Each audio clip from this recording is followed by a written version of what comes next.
All right, turning now once again to our top story. As pro-life advocates celebrate the Supreme Court's landmark decision to overturn Roe versus Wade, our next guest says this victory feels personal.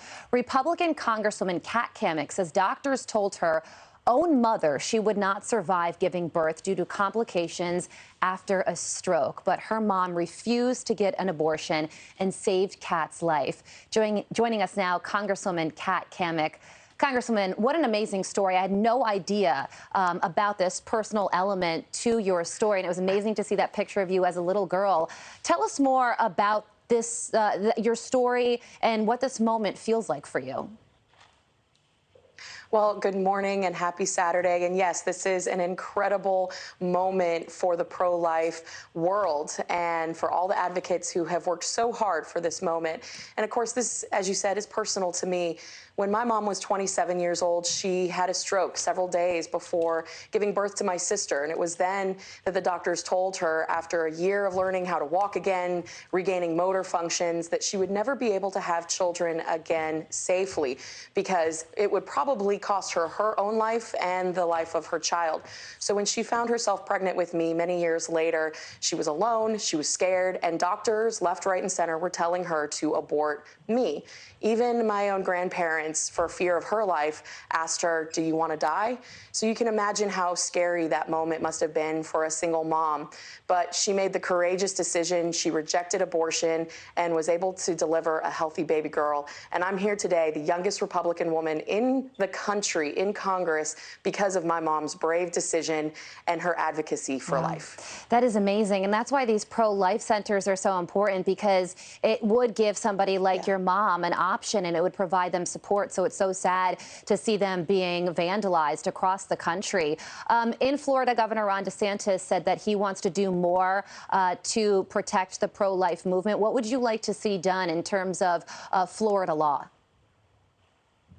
You know, I think that what Florida has done was an amazing step in terms of advocacy for the sanctity of life. And, you know, you just hit on that, Carly.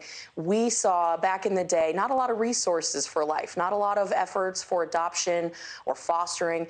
And so back when my mom had to make this decision, she didn't have those resources, but she still stood firm for life. Now we have pregnancy centers all across the country. And I like to tell women that you have options. There are real choices here, not just the abortion. That's not a real choice. That's murder. So let's get to some place where we can have an honest conversation. And what this decision does is not outlaw abortion. It returns the issue to the states where it should have been all a law. So while this was a win for the sanctity of life, it's also a win for the sanctity of our Constitution, because this was a 10th Amendment issue all along. And as Americans, we adhere to the basic tenets of life, liberty, and the pursuit of happiness. And if we're going to uphold those American values, it starts with life. So states have some work to do. Florida's taken some great first steps. And I'd love to see more resources for adoption, talking about maternity leave across the country. I'd love for us to start that conversation in a healthy, productive way as we move away from this barbaric practice that we have seen of second and third trimester abortion. So it's a great day for life, a great day for America. It certainly is. Congresswoman, thank you so much for joining us. As Ainsley said, we're so glad you were born. I appreciate that. I'm not sure Nancy feels the same way, but I'm sure in her heart of hearts she does. Thank you, Congresswoman. Thank you. I'm Steve Doocy. I'm Brian Kilmeade. And I'm Ainsley Earhart. And click here to subscribe to the Fox News YouTube page to catch our hottest interviews and most compelling analysis.